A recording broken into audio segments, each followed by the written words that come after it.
Hey, what's going on, everybody? It's me, it's your old pal, the original gamer, StevieStrow, and what I'm doing now is continuing this obsessive journey with going over how to program your color computer in BASIC, and we are now up to Chapter 8, and the name of this chapter is called Reading. Now, I came up with a pretty good idea on what I'm going to start doing on future chapters, so starting with this chapter, this is going to be a little bit of a catch-up, but I'm going to have a little slideshow that's going to kind of summarize what we have covered. So if we take a look at that real quick, we are starting off on a book that's called Getting Started with Color Basic, which is the most simplest version of the BASIC language, which is kind of redundant because BASIC is a simple language to begin with. But there's two versions of BASIC. So there is Color Basic, and then there's Extended Color Basic, and then technically there's a third for the Color Computer 3, which I think they call Super Extended Color Basic, but we aren't there yet. So we're going to be going over first the standard or traditional Color Basic language. We have covered something like 7 chapters so far. So let's kind of review what we have learned so far. Chapter 1 was called Meet Your Computer.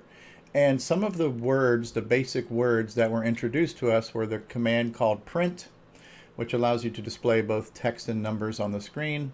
It introduced us to the command called sound that lets you generate sound that you can hear. And then it introduced us to the word called CLS that allows you to clear the screen or clear the screen in one of 9 available colors. It introduced us to a couple keyboard characters. It introduced us to the backspace, which is basically the left arrow, and it introduced us to pressing enter on our keyboard. In the concepts, it first explained to us as well as the concept of a string versus a number and error messages. And so just to remind you, strings are wrapped in quotes. They have quotes wrapped around them, and they are strictly text. A string variable has a $sign at the end. A numeric variable is strictly a number. There is no quotes around it, and there is no $sign after that variable letter.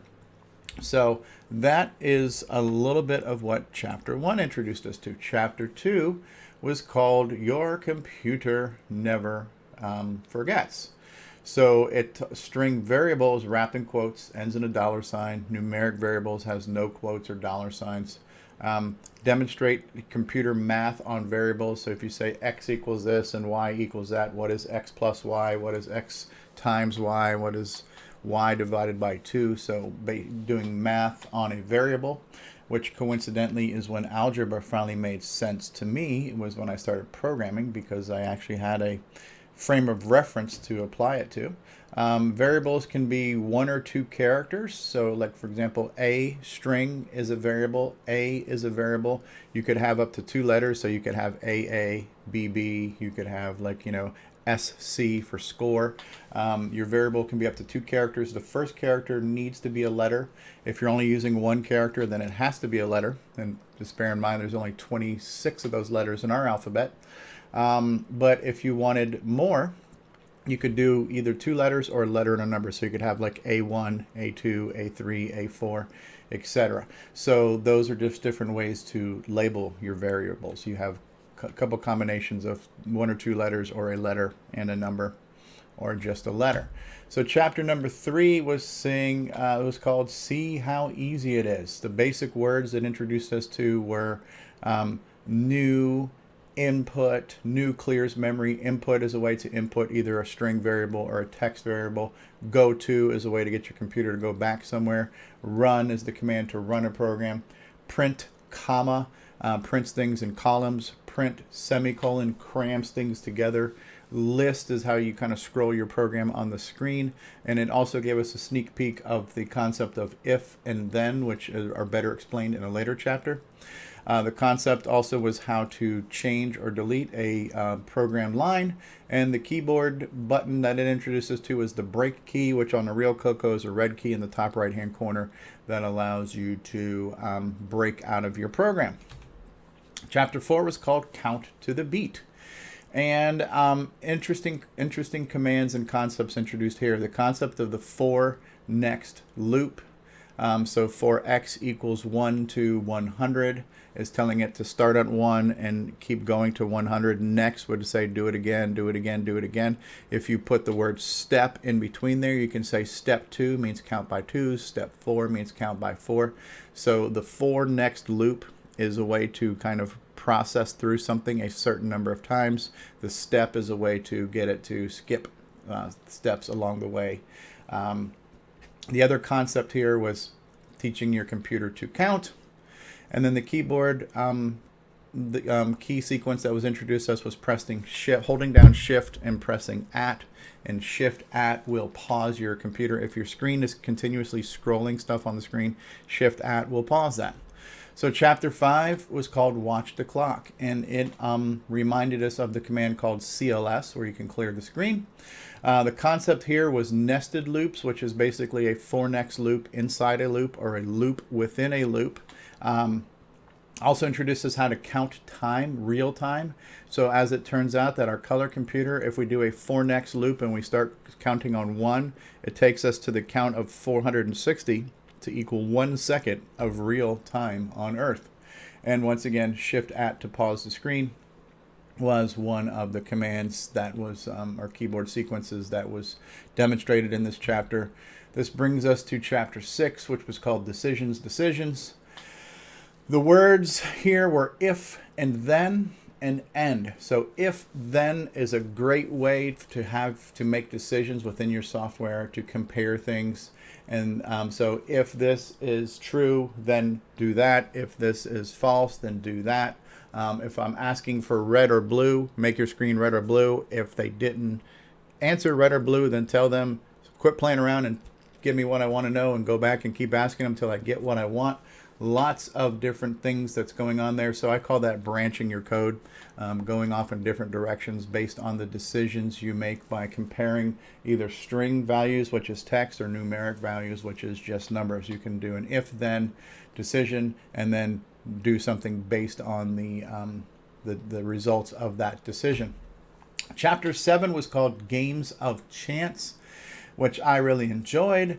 And the 2 commands that it introduces to are the RND command, which is abbreviation for randomize or random. And it also introduces to a command called print at. So generating random numbers is a great way to play games or to make games. For example, rolling the dice, which is one of the examples they do. A card game, right? So when you play cards, you have to shuffle the deck and you throw those things out. Those are random, right?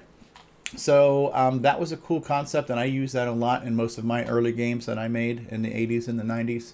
And then also print at is like locating text on a particular part of the screen. So being able to precisely center something on the screen or print something in a specific location of a screen, also very important concepts. Which brings us to the chapter that we are going to cover today, which this chapter 8 is called Reading. And you're going to learn a bunch of new words. You're going to learn the word data or data. You say tomato, I say data. You're going to learn how to read this data. You're going to learn how to restore data. You're going to learn the INT command, which stands for integer. And you are going to learn the concept of clearing, which is clearing out space in memory to reserve for data to be read into memory. The concept here is reading data into a variable. Determining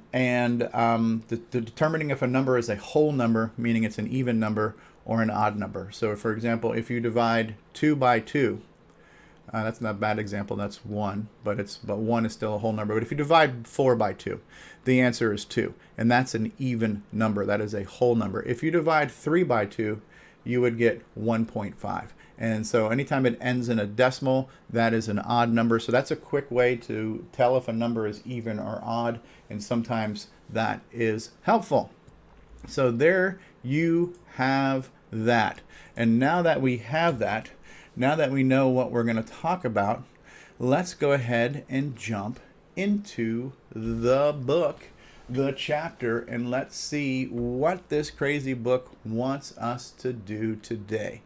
So today it's introducing us to the concept of reading. It says your computer is natural at teaching, it's patient, it's tireless, and it never makes a mistake. Depending on the programmer, you of course, it also can be imaginative, consoling, and enthusiastic. Using the random command, rnd, have it teach you math. Here is the program it wants us to type. So we're going to type in 10 CLS 20 x equals rnd parentheses 15. That generates a number between 1 and 15. 30 y equals rnd parentheses 15. 40 is going to say print quote what is end quote letter x quote star end quote letter y outside of quotes, and then we wrap a question mark in the quotes here. Let me put some space. Oh, I can't.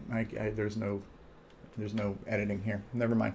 I was going to put a little bit more spaces in here. So what is this saying here? When I say print quote what is, that part will show up as text. The letter X here that is actually between two sets of quotes, that's a variable. So that is going to actually print out the numeric number that was generated randomly here. This asterisk, which is how the computer uses for its multiplication symbol, that is inside quotes, so that'll print literally as a string. The Y, although it's confusing, the Y is actually not surrounded by quotes, so that's another numeric variable as defined here, Y equals random 15, and then the question mark is actually in quotes. So let's just say it generated a 1 and a 2. What you'd see on the screen is, what is 1 times 2? All right, so that's kind of what's going to show up there. So let's go ahead and move on to our next line. Line 45 says input A for your answer. So it's basically saying what is this? It's allowing you to input your answer. And then line 50 is now doing if then, which we learned in the last chapter, to compare your answer if it's correct. So if A, meaning your answer, equals x times y, meaning you answered what the proper multiplication is, then 90, which means jump down to line 90. And you can kind of see here in the book, they're showing you here that it would then jump down here to 90 that says print correct. But I digest and I'm getting ahead of myself.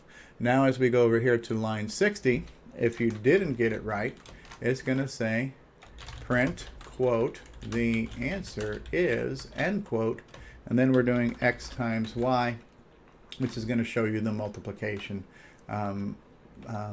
proper answer. 70 says print quote better luck next time. 80 then goes to 100. 80 is to go to 100.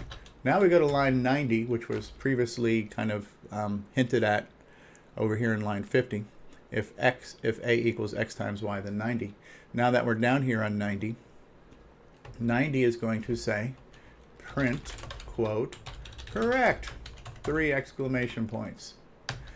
Line 100 is going to say print quote press enter when ready for another, end quote. Line 105 says input a string. Line 110 says go to 10. Here's our entire program, and let's run it through here real quick. So 10 is going to clear the screen. 20 is going to generate a random value for a variable called x between 1 and 15. 30 is going to generate a random value for y between 1 and 15. 40 is going to say what is x times y, put it on the screen, give you a chance to do it in your head. It's going to input a variable called a. You will type in the answer you believe to be true. It will then compare your answer towards the actual math to see if you're right using if and then. So if your answer equals the correct answer, then it's going to go to line 90 that says you got it right. Now obviously if it doesn't, then if it doesn't go to 90, it's going to continue going through the code in sequence. So then line 60 says, well, sorry there, knucklehead, but the answer actually was this. 70 will say print better luck next time. 80 says then go to 100, because we're skipping over 90 because we don't want it to say you got it correct when you didn't. And then 100 is basically a thing to branch back and loop over again. Press enter when ready for another. So let's give that a try. And of course now, because we're dealing with math, not my best subject, but what is 8 times 5? That one I can do in my head. It's 45. Oh shoot, what an idiot. I knew that. I'm sorry, I was thinking of 9. Better luck next time. Well, anyways, I screwed up, right? So now I have to fix my spelling. So line 70 actually should say print better luck next with a T time. All right, let's run it again. All right, what is 3 times 10? That I know, 30. Correct. Press enter when ready for another. Okay, what is 7 times 5? 35. Woohoo! I am impressing the heck out of you people, right? So press enter. What is 9 times 5? That one's 45. So you can see here now, let's get one wrong on purpose. 2 times 13. I'm not trying to impress you, but I know it's 26. I'm just going to say it's 25. It says, no, the answer is 26. Better luck next time. Press enter when ready for another. So there's our program. Now, this program in itself, not that amazing, but I want to get in the habit of saving our program. So I'm going to go ahead and save this. Save quote. I'm going to just call this one, because it's chapter 8, I'm going to type in 8-47 for the file name, because this is the program as it stands in chapter 8 on page 47. And if I type in dir, it's there. So now as we modify this program, I'm going to save it with different revision file names so we can go back and look at the different versions of this program as we continue to flesh it out, because this chapter will have us do more to this program. So let's continue on here. Now, here it says, so I guess I need to finish reading this, right? So if the program drills you, okay, do it yourself. Let's zoom into the bottom of the page here. So the do it yourself challenge here is make the program drill you on addition problems from 1 to 100. So in this case here, X is going to be random 100, Y is going to be random 100, and instead of using the asterisk to multiply, we're going to use the plus sign to add. That is what it's asking us to do. So we'll go back. Let me scroll down to the next page. And so now here's it's basically saying, here's your change to the code.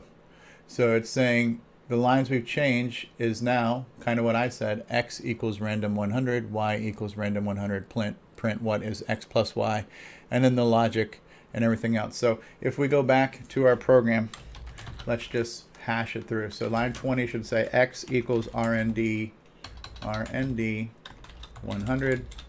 Line 30 should say Y equals RND 100. Line 40 should say print quote what is, I'm going to space this out now, what is X, space this out, put it in quotes, plus, space that out, Y, space that out, put that in a question mark. So what you can see here now is I'm actually spacing out the difference between the string texts and the variables. So when I print quote what is, you're going to see that literal text on the screen. The X is not in quotes, so that is going to be the variable that was randomly generated here.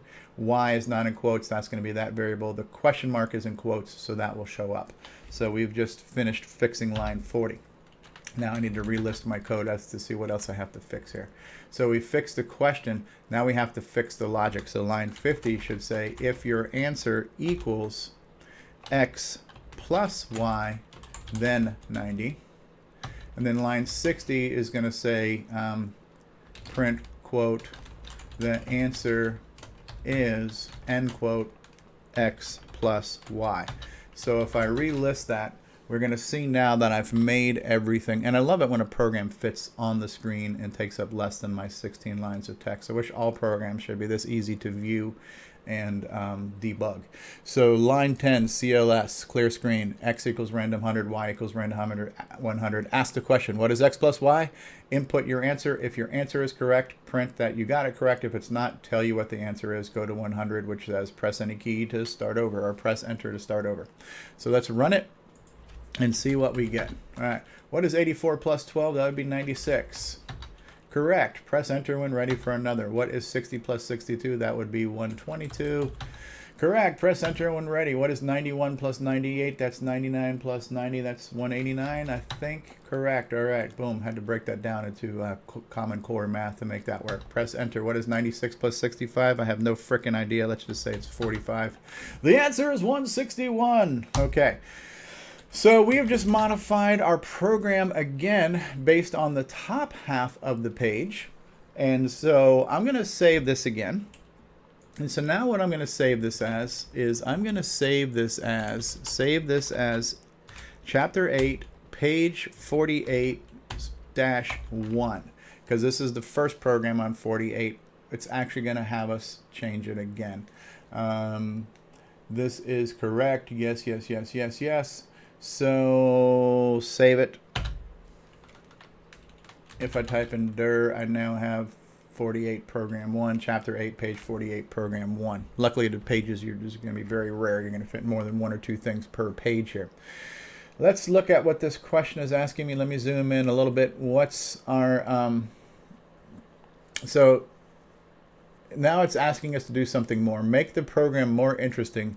Have it keep a running total of all the correct answers. So for line 15, it's going to say your tries. Every time you ask a question, every time you go through a question, it's going to count how many times you've tried these questions. Line 95, which is after you get it correct, it's going to say C equals C plus 1. So your correct counter is going to increment each time you get one correct.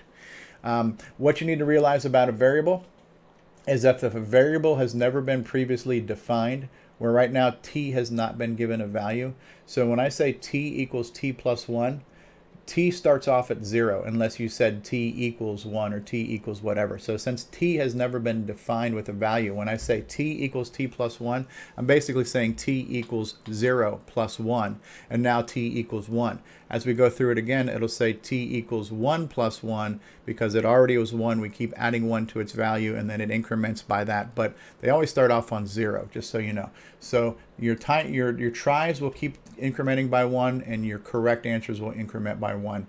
So let's go ahead and type that in. So we will type in here on line 15. Oh, crap. What did I do? What did I do?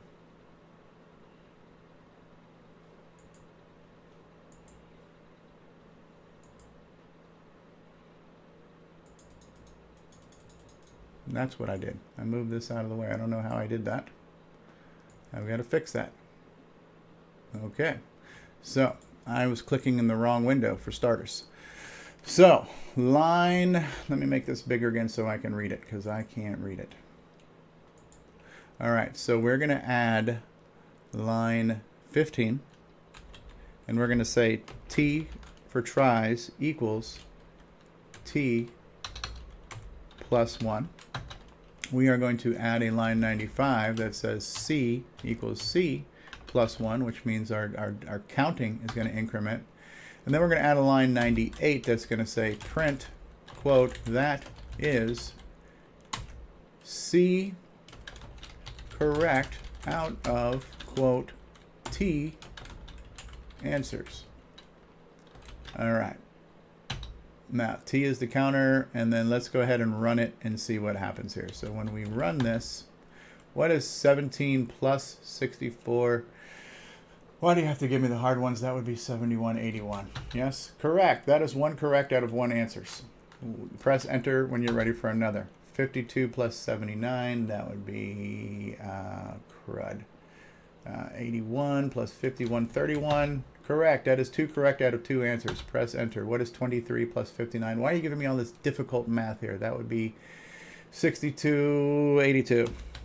Correct. That is 3 out of correct. And so what is 3 plus 72? That's 75, and so on. So what we're doing here is we're spicing up this program just a little bit by adding more stuff to it, which is kind of cool. Let's break out of it now.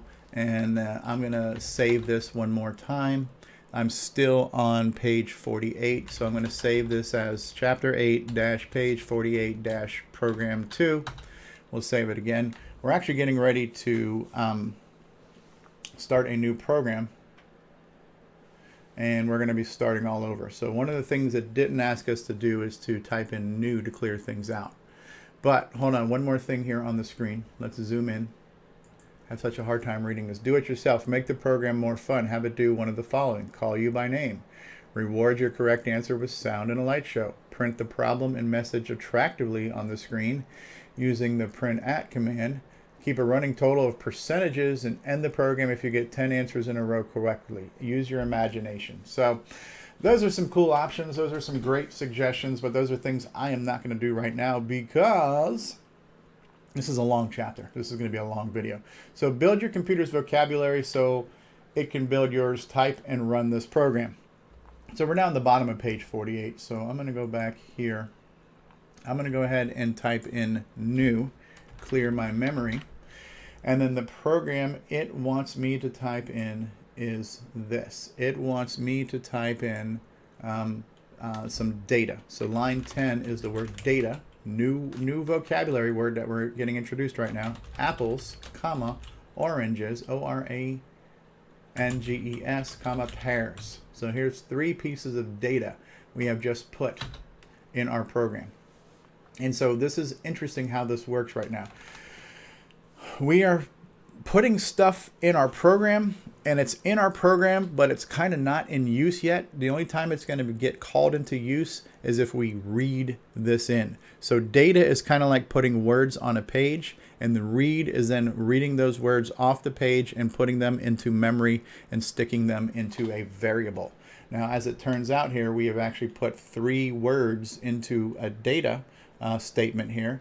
So line 20 is basically going to have your computer count to 3. So it's going to say for x equals 1, 2, 3. Line 30 is going to say read f string. And so what's going to happen here is that it's going to read the word apples into a string known as f. Then as it goes along to the next one, it's going to read the word oranges. And then lastly, it's going to read the word pears. That's exactly what's going to happen. And so then line 40 is going to say next x.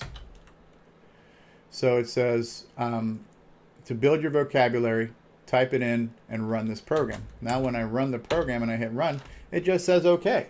So now the book says what happened? Nothing. Nothing you can see, that is.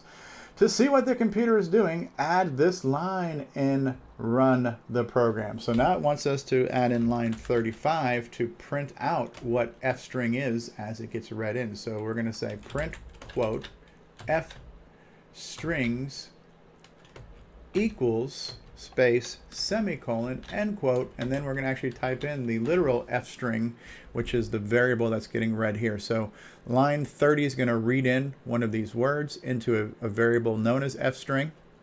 Line 35 is going to say, well, f string is the equivalent of, this is all printed in text, and then it's going to print out the actual f string variable that got read right here. So when we do all of that and we run it, not fur, it's run. When we type in run, these were the 3 words that got read. It read in apples, it read in oranges, it read in pears, and it allowed us to display those as we were doing them. So it says line 30 tells your computer to look at the data, etc. So we're flipping pages now. We need to go down to the next page, and then it's kind of explaining to us even further. It says give apples the f string label. It's kind of crossing out apples from memory. The second time your computer goes to line 30, it's told to do the same thing. It looks for a data line. It reads the line in. This time it's oranges. It gives oranges the f string label, and it crosses oranges off from its memory. It will continue to do this until it reaches pears. It says, what if you want the computer to read the same list again? It's basically saying that the first time you read through things, it's crossed everything off. So now it's saying for line 60, type in 60, go to 10. So if I list out my program, and right now my program has got 3 pieces of data. It's telling it to read this data 3 times. As it's reading it, it's printing on the screen, and then it finishes. So now it says for line 60, type in 60, go to 10. What is going to happen? The first time I run it, it printed it out 3 times, and then it gave me an OD error, which stands for out of data. So what it's telling us here that is when you want the computer to read the same list again, it's already crossed out, but you run the program, you're going to get an OD error. OD means out of data. Your computer crossed out all the data, so it says now type in this line to run the program. We need to, before we go back to 10, we need to type in a line that's called restore. So line 50 will be the command that's called restore. So I'm going to type in 50 space restore. If I list this out, you're going to see that line 10 has 3 pieces of data. Line 20 tells it to count 3 times, read data, print data, finish counting. Line 50 then says restore, which means go back to the top of the page, go back to the beginning of the data. And then line 60 says go to 10 and start all over again. So when I run this, what we should see is a continuous loop of these things printing over and over and over again. You could press Shift At to pause this, or you could press break to break out of it. And the break key on your emulator is the end key, END key on your keyboard. So far so good. What we're learning here now is that we have to do things. And so now it's basically saying the computer never crossed out any data. It reads the same list over and over and over again for each of these programs. They all work the same. So now it's basically saying if I change the word, if I change the arrangement of data and I did them separately, I could say 10 data apples, 20 data oranges, 70 data pears. I can move the word data around to different parts of my program. It doesn't matter if the data is at the beginning of the program, the middle, or the end. The computer will look for the word data anywhere and continue to read data and then do something with it. So on the bottom of page 49, it's basically just showing us that you can mix up the word data in a lot of different places within your program, but the read command will find it regardless of what line number is associated with it. So I'm gonna save us the misery of typing that in all those different times. But what I will do right now is I will save this. And so I'm gonna save this as chapter 8-49. That's where we are in the book. So when I type in dir, here's my program, 8-49. Okay, so we are moving on because there's a lot to cover here. Now it's going to introduce us to building a vocabulary. I'm going to bring this in a little bit bigger so you can read it a little nicer. And so now it's basically saying, here are some words and definitions to learn. The word is taciturn. Definition is habitually untalkative. The word is loquacious. Definition is very talkative. Word is vociferous, which is loud and vehement. The word is terse, which is concise. And the word is effusive, which is demonstrative or gushy. Okay, so vocabulary lessons there for you folks. So now, get the computer to select one of these words at random. So we're going to type in this code right now. Let's go back to my big screen. Let's make the Coco a little bit bigger, although I think I might need to get the book a little tiny bit bigger here too. And I'm probably going to type some of these things wrong here. So what I need to do now is I need to type in new, clear my memory. And here's my data. 10 is data, T-A-C-I-T-U-R-N, taciturn, comma, habitually untalkative. That's my first one. Line 20 is data, loquacious, L-O-Q-U-A-T-I-O-U-S, comma, very talkative. Line 30 is data, space, vociferous, V-O-C-I-F-E-R-O-U-S, comma, loud and vehement, V-E-H-E-M-E-N-T. Line 40 is data, terse, T-E-R-S-E, comma, concise. Line 50 is data, effusive, comma, demonstrative or gushy, booyakasha. So we have just loaded in all of this data on our screen here, and it's in two columns, right? So the first column is the word, the second column is the definition. I know it's in two columns because there's only two pieces of information here, all separated by commas. So what's next? So 60. Line 60 says n equals, well, I type in the word 60. 60 says n equals RND parentheses 10. So we're going to pick a random number between 1 and 10. I've actually got 5 lines with 2 words in each, so there's a total of 10 words in our data. You can think of this as a database of information, but instead of this database being on a disk somewhere, the database is actually somewhere within our program waiting to be read in. That's the best way to explain what data is. It's basically a database you are building yourself inside your software that's stored within your program. It's not stored on a disk. I probably should have said that before. It just came to me. Sorry about that. So now we're going to say n equals random 10. What is next? So 70 for x equals 1 to n, meaning we're going to start at 1 and go to whatever number it picked. 80 says read a string. So we're going to read so many times 90 says next X. Line 100 says print, quote, the random word is, quote, and then a string. Now it says run the program a few times. What should ultimately happen is that, I'm not sure if we're going to get out of date. I wonder if each time I run it, if it will just clear memory. So let's try it one time. When I run it, the random word is vociferous. And I spelled random wrong. Let's do that one again. Line 100, print, quote, the random word is, quote, a string. Run it again. The random word is very talkative. Now you notice sometimes it's the word, sometimes it's the definition. If I run it again, the random word is habitually untalkative. So again, we're getting sometimes words, sometimes definitions. So what the book here is saying is run the program a few times. It doesn't quite work. It doesn't work quite right. The computer is just likely to stop it as a definition as a word. It says we want the computer, what the computer really needs to do is pick a random word only from items 1, 3, 5, 7, or 9. Meaning it wants you to pick an odd word, which is the ones in the left column, right? So it's the words and not the definitions. And it says BASIC has a word that helps us with this. Type in 65, new line number, if int or integer n divided by 2 equals n divided by 2, then n equals n minus 1. What does all of that mean?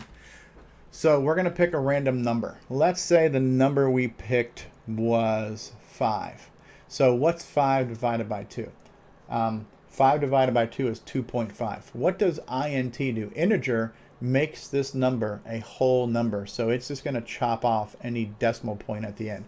So the integer of 5 divided by 2 would not be 2.5.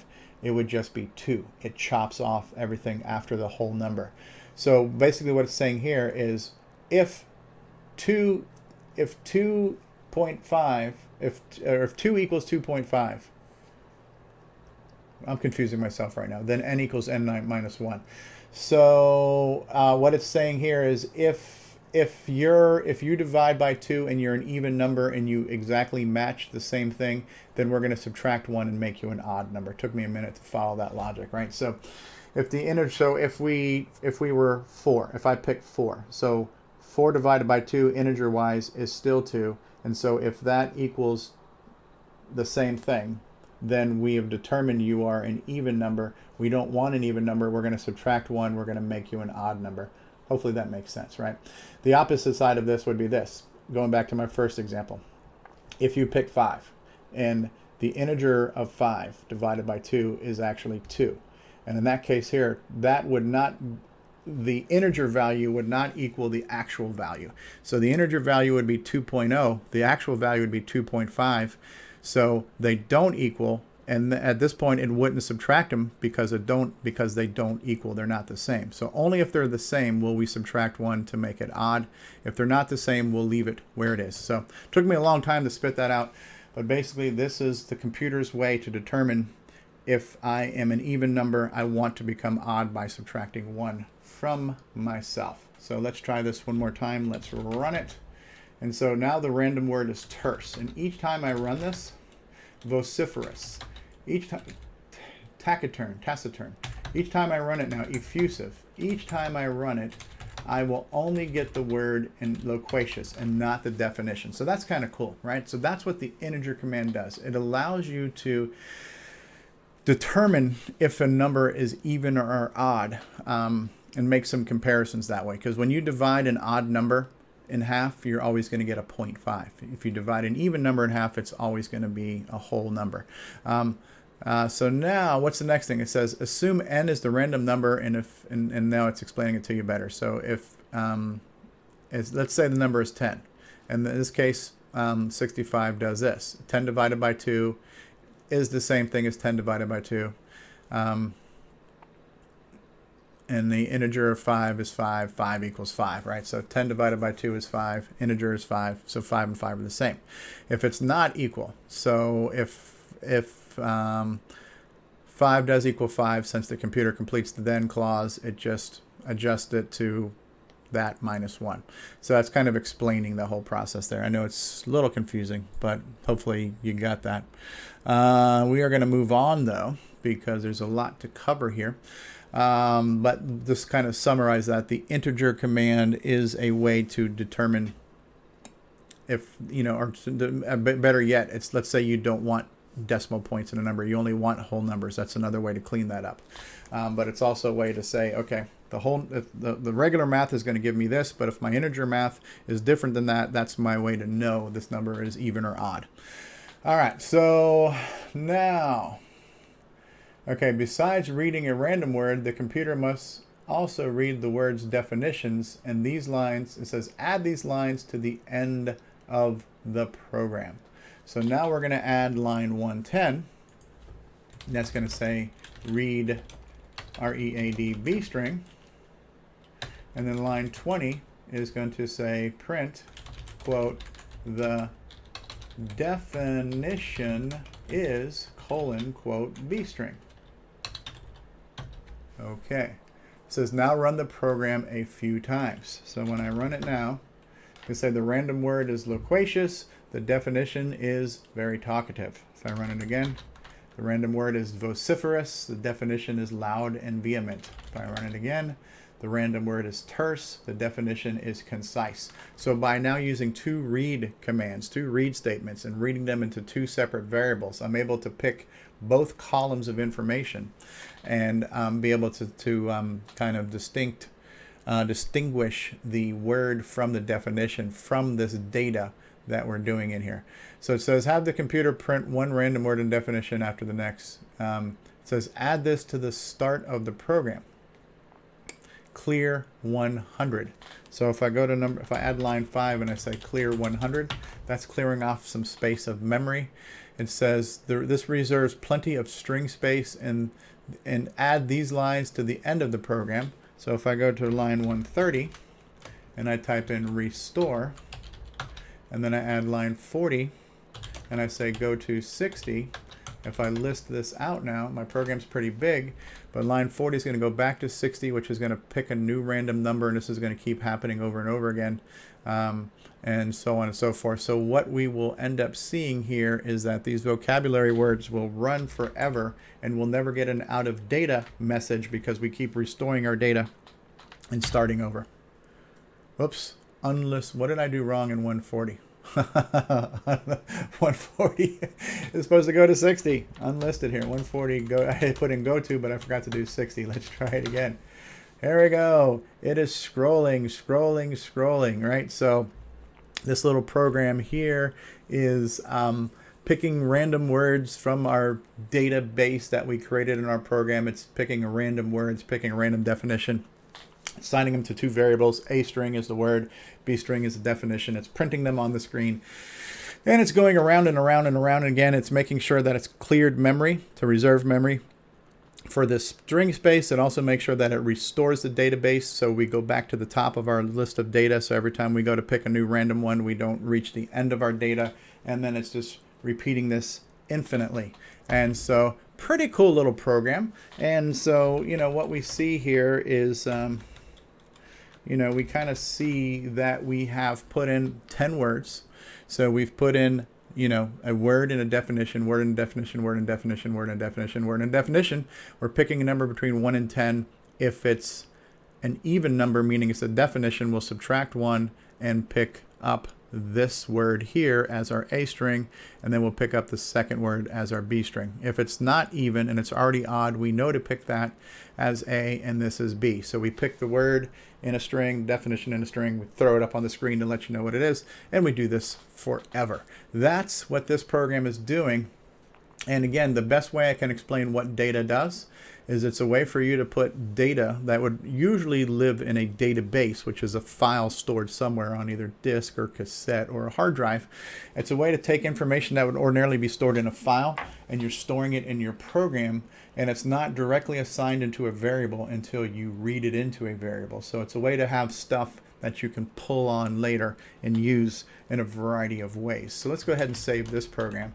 We're going to save this as chapter 8-51 because that's kind of where we are. If we type in dir, we now have a variety of programs on here. What's the last thing it says on the bottom of this page here? Because I need to zoom in. It says when you want to complete this program, program it so that the computer prints the definitions only, asks you for the word, compares your word to the correct random word, tells you if your answer is correct. If your answer is incorrect, prints the correct word. That's actually a pretty cool little project. And so I'll kind of think that one out loud real quick. I'm not going to bother coding it just yet. But how would that logic go, right? So here's what would happen when you read in your word and your definition, all right? So you have your A string and your B string. So in this case here, those would already be kind of determined in the first part of the program. Then we would print a word on the screen. It would say the definition is B string. And then it's going to say, what is the word? Input W string for words. Then it would compare that. If the word you type was the same as the A string that it read, then it would print the word correct. Yes, you got this correct. If it didn't, it would say, sorry, you are incorrect. The correct word was this. And then you can have it go around forever. You could also have the thing where you can also keep score. How many times have you been asked this question? How many times have you got it right? There's lots of other things you could infuse into there to flesh that out and make it more make it look more like a real game, make it seem more interactive. We will eventually get there, but I'm not going to beat us to death with that right now. But once again, if anybody's watching this and anybody wants to take that challenge and let that gauntlet be thrown, then by all means, write the program and then send it back to me and I'll show it for you. I'll give you full credit for it, but I'm just not feeling like doing that right now because I'm lazy. What can I tell you? So what's the next thing we need to look at in this chapter? Because this is a pretty long chapter. We've got the final answer here. Actually, so never mind. It already gave us the information here. So let's go ahead and do it then. What the heck? Let's not be lazy. Let's zoom in on this right now and let's add in a little bit more information here. If I was to look at my program, if I was to list out, let's say 1 through 60, the number it's cleared right now in line 5 is 100. It wants us to clear more. So I'm going to change 5 to say clear 500. Okay, that line has been fixed. The data is already there. 60 is randomizing it. 65 is this. Let's look at 60 through 90 right now and see where my code. So I'll do list 60 through 90. Where does my code work? Let's make sure those things match. Let's go back to Cocoa Big. Let's see. So my line 60 says n equals random 10. That's the same. 65 checks to see if it's even or odd.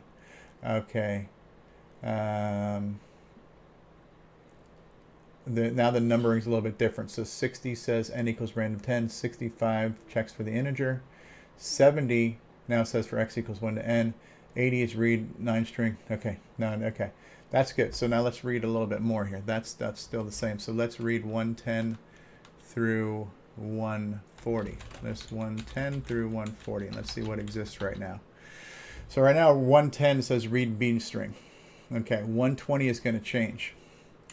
So 120 is going to print quote the word means colon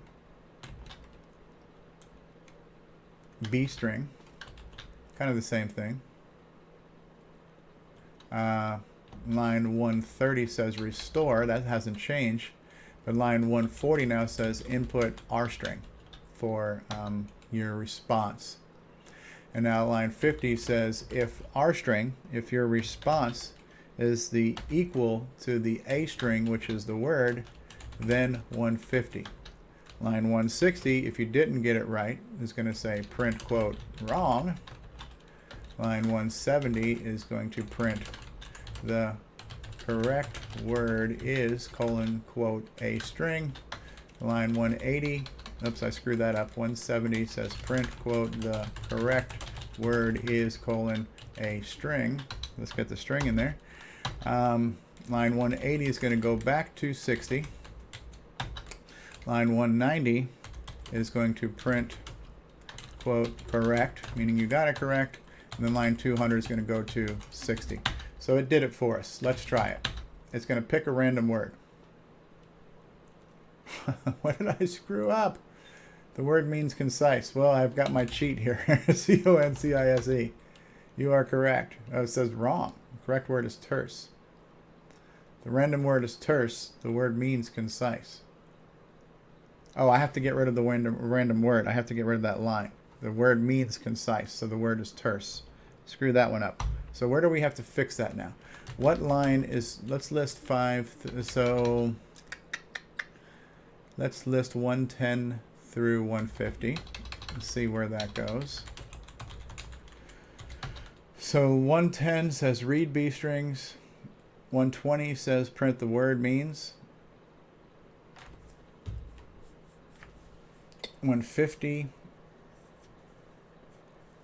Where am I missing this at now? Somewhere it's giving me the answer still. The random word is line 100. There is no line 100. That's the problem there. So I need to get rid of 100. In order to get rid of line 100, you just type in 100, enter. That line is gone. So now when I type it in, 100 is gone. That's where I was getting confused. The word means habitually untalkative. Crap. I don't remember what that word was. That was your mom. No. Wrong. The correct word was taciturn. The word means concise. That is terse. What are we waiting on here? Terse. T-E-R-S-E. I got a bug in my program again, do I? Where am I doing something right now? So,